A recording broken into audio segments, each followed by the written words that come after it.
Hi, I'm Sally Ackerman. I'm also known by my yarn bombing name of K-Witta, which stands for Knit-Witta. Yarn bombing is a type of public art that features displays of knitting or crocheting on ordinary objects in the community. In honor of the second annual International Yarn Bombing Day, Michaels is providing creative inspiration to show you how you can create your own yarn bomb. Today I'm going to give you a few tips and tricks to yarn bombing. Let's take a look at this letter I picked up at Michaels. It looks like an M-shaped tube was knitted, but I didn't do that. I knit a flat rectangle and whip stitched it to the back of the M, creating this form-fitting shape. The whip stitch is really the yarn bomber's best friend. I have a few more tips for you.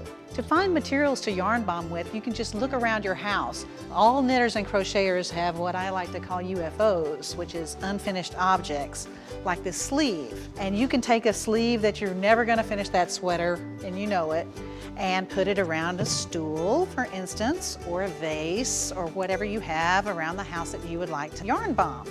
Another possible material you can use is old crochet pieces. Crochet works very, very well in yarn bombing because you can cut it and it still will leave a nice edge. You can cut it to shape. For instance, say I need this crochet piece to be a little bit shorter and I want the orange to be my edge.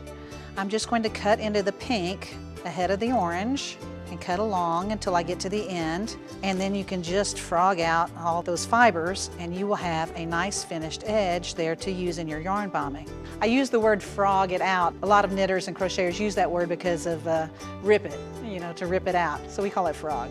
Anyway, that gives you a nice crochet edge that you can then sew onto shape or to form. So crochet works really great with yarn bombing. I have more tips. Sometimes the whip stitch fails us yarn bombers and we need to think of something a little bit different. For instance, when I was yarn bombing my bicycle, when it came to the fenders, if I had sewn around the fenders, the tire would no longer go through. So what I used is the handy dandy Velcro tape. Now you don't need the soft side of the Velcro tape, you just need the kind of this prickly side. And you can just lay that down on your surface that you're yarn bombing, put your piece on top, and it sticks.